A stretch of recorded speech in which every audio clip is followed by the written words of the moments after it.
Rizki yang didapatkan dengan bersyukur. Dua, dengan syukur.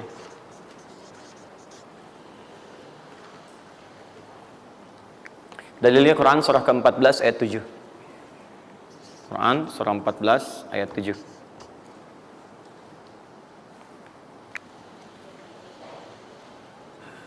Yang saya kotaki itu yang dihafal ya. Yang saya kotaki itu yang dihafal.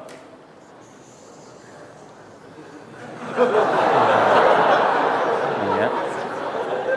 Enggak, ini inti ayatnya. Saya serius, ini inti. Ini harus ada, harus ada.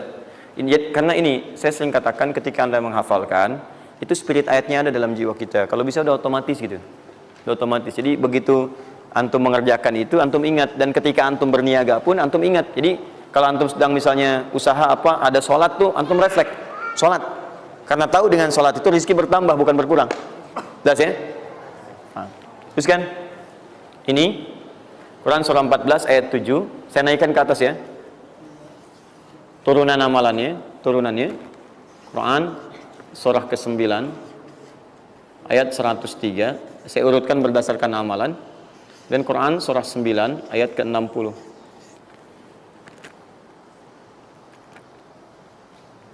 Sudah? Ingat, bahkan Allah langsung menamai ibadah ini dengan ibadah yang sifatnya bisa menambah rizki. Cuman kadang orang nggak sadar, taunya diambil. Taunya diambil. Tapi kalau pengertian secara bahasanya sebetulnya bukan berkurang, nambah malah. Nambah. Cuman orang tuh nggak sadar ketika dia mau ditambah rizkinya, dia malah nggak mau. Karena merasanya diambil, dikurangi. Nanti kita akan lihat. Jangan dulu dibuka ayatnya, Pak. Ya, itu saya. Nah, tawaran saya yang kedua nih. Ya, ini kan tadi tawaran pertama. Mau nggak saya kasih bonus lagi? Nah, saya serius. Ketika Anda kerjakan, penambahannya langsung minimal 700 kali lipat nilainya. Mau? Alhamdulillah. Sama, ini 3, ini pun harus 3. Ya. Quran surah kedua ayat 261 sampai 263. Nah, ini saya kotakin.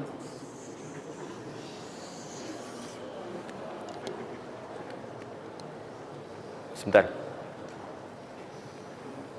Quran surah kedua ayat 261 sampai 263.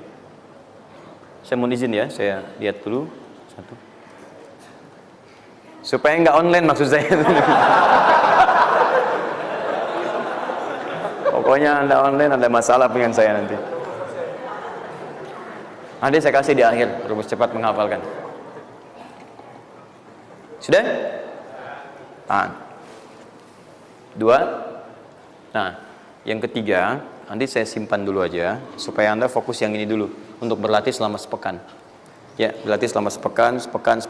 Supaya nanti, karena yang ketiga ini lebih cepat lagi.